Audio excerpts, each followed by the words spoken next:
नमस्कार। क्या आप सभी जानते हैं कि माता लक्ष्मी ने ब्राह्मणों को श्राप क्यों दिया था? और अगर आप सभी जानना चाहते हैं तो बने रहिए मेरे पूरे वीडियो में। और YouTube पे देख रहे हैं तो सब्सक्राइब कर लीजिए, फेसबुक पे देख रहे हैं तो फॉलो कर लीजिए भाई और बहनों, और मुझे भी सपोर्ट कीजिए। तो भृगु ऋषि को काम दिया गया तीनों देवों की परीक्षा लेने के लिए भाई और बहनों। तो भृगु ऋषि पहले शंकर भगवान की परीक्षा लेने जाते हैं, वहां भी उन्होंने शिव जी को श्राप दिया। और कौन सा श्राप दिया वो कहानी मैं बाद में लेके आऊंगी। फिर ब्रह्मा जी को की परीक्षा लेने जाते हैं, वहां भी उन्होंने ब्रह्मा जी को भी श्राप दिया। क्यों श्राप दिया उसकी भी कथा मैं अलग से लेके आऊंगी। अभी सिर्फ विष्णु, लक्ष्मी और भृगु ऋषि की कथा लेके आई हूँ। तो फिर उसके बाद वो गए क्षीर सागर में। विष्णु जी अपने सैया पे सो रहे थे, शेषनाग की सैया थी, उस पे गहरी नींद में सो रहे थे। और उन्होंने 2-3 बार विष्णु जी को आवाज दी, पर विष्णु जी उठे नहीं। तो उन्हें गुस्सा आया और उन्होंने जाके उनके हृदय पे लात मार दी, उनके छाती पे एक लात दे मारा। और फिर विष्णु जी उठे और तुरंत भृगु ऋषि के पैर दबाने लगे। वहीं पे लक्ष्मी जी खड़ी थी और उन्होंने देखा, उन्हें बहुत क्रोध आया। फिर भृगु ऋषि प्रसन्न हुए और वो आमंत्रण देने गए थे कि हम यज्ञ कर रहे हैं। और उन्होंने विष्णु जी को बोला और माता लक्ष्मी को भी बोला कि आप भी पधारिएगा। पर माता लक्ष्मी बड़े क्रोध में थी। उन्होंने कहा, आपने ऐसी जगह पे भगवान को मारा है, मेरे पति को जिस जगह पे आपने प्रहार किया है वो हृदय में मैं वास करती हूँ। आपने भगवान विष्णु के ऊपर नहीं प्रहार किया अपने पैरों का, आपने मेरे ऊपर प्रहार किया है। इसलिए मैं आपको श्राप देती हूँ कि मैं आपके यहाँ कभी नहीं आऊंगी, आपके यहाँ कभी भी लक्ष्मी का वास नहीं होगा। अब भृगु ऋषि क्या करें, उत्तेरी की।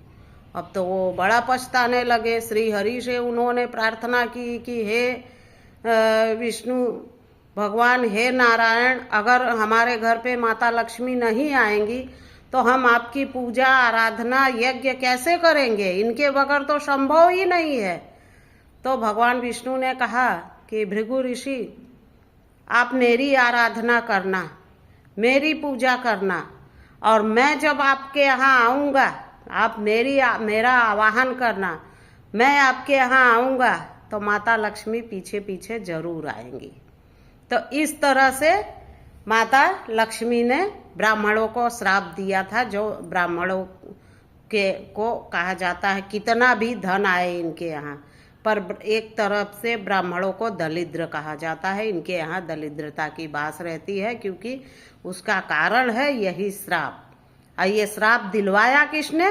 भृगु ऋषि ने। वो परीक्षा लेने नहीं जाते विष्णु भगवान का, तो आज हम लोगों को ऐसा श्राप क्यों मिलता? और हम ब्राह्मणों को कोई सरकारी सुविधा भी नहीं मिलती है भाइयों और बहनों। तो संसार में अगर गरीब श्रेणी में आता है तो वो ब्राह्मण आता है, लेकिन ब्राह्मणों की मदद कोई नहीं करता है। हाँ, फिर उसके बाद ब्राह्मणों के घर में धन, संपदा, लक्ष्मी कैसे आती है उसकी भी कहानी है। वो मैं आप सभी को कल सुनाऊंगी, जरूर सुनिएगा कि किस तरह से भृगु ऋषि ने तपस्या करके माता सरस्वती को प्रसन्न किया। अभी इसी में बता देती हूँ। माता सरस्वती को प्रसन्न किया तो माता सरस्वती ने उन्हें वरदान दिया कि हे ऋषि, आप और समस्त ब्राह्मण जाति ज्ञान का, एक मिनट, वीडियो इधर बने रहिए मेरे, हाँ, प्रचार करेंगे। जब जो भी ब्राह्मण हम ज्ञान का प्रचार करेगा, सबको मुफ्त में ज्ञान बांटेगा, अपनी पौराणिक कथाओं का प्रचार करेगा और कथाएं कहेगा, यज्ञ करेगा, और उसके यहाँ मैं जरूर आऊंगी। और मैं आऊंगी तो उसके यहाँ लक्ष्मी का वास जरूर रहेगा।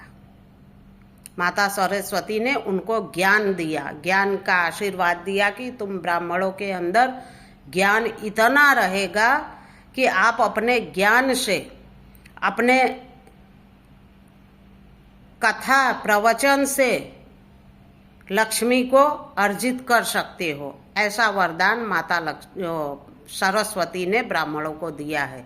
तो जो भी ब्राह्मण भाइयों और बहनों ज्ञान का प्रचार करता है, पौराणिक कथाओं का प्रचार करता है, जिस तरह से कि मुझे कुछ नहीं आता है, थोड़ा बहुत जो भी मुझे आता है तो मैं लोगों को बताती फिरती हूँ, जो भी थोड़ा बहुत ज्ञान है उसका मैं प्रचार करती रहती हूँ, अपनी संस्कृति का प्रचार करता है, सनातन धर्म का प्रचार करता है, हमारे यहाँ कितने इष्ट देव हुए, कितने मंत्र विद्या जो भी प्रचार करता है, लोगों को फ्री में प्रदान करता है, उसके यहाँ माता लक्ष्मी सरस्वती का आशीर्वाद होता है और वो उसके यहाँ लक्ष्मी जरूर आती हैं, क्योंकि वो अपने ज्ञान से माता लक्ष्मी को अर्जित कर सकता है। ऐसा माता सरस्वती ने आशीर्वाद दिया है। समस्त ब्राह्मण जाति की इष्ट देवी माता सरस्वती हैं, इसीलिए माता सरस्वती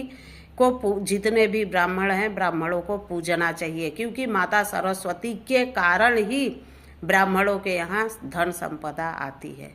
अगर माता सरस्वती ज्ञान ना देती ब्राह्मणों को तो ब्राह्मणों के पास क्या रह जाता? कुछ नहीं। माता लक्ष्मी का श्राप वही भुगतते रहते भाई और बहनों। मुझे जितना आता है भाई और बहनों, मैं उतना आप सभी को बताती हूँ और आगे भी बताती रहूँगी। तो मेरी कथा आप सभी को कैसी लगी? अच्छी लगी हो तो लाइक कमेंट ज़रूर कर दीजिएगा भाई और बहनों, और मुझे भी सपोर्ट कीजिएगा। मैं कोई प्रवचन करता नहीं हूँ और मैं एक गृहिणी हूँ, हाउस वाइफ हूँ, बिजनेस वूमन हूँ, मेरा बिजनेस है और सोशल वर्कर हूँ।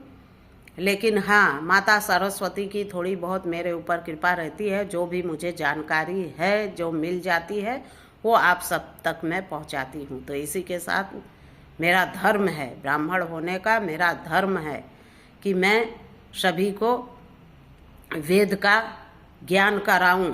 जो भी वेद पुराणों में दिया गया है, जो ज्ञान की बातें हैं, वो जो अगर मुझे आती है, मुझे पता है, तो वो सबको मैं बताऊं। तो जय माता जी, जय माता लक्ष्मी, जय माँ सरस्वती। और इसी के साथ फिर मिलती हूँ अगले वीडियो में।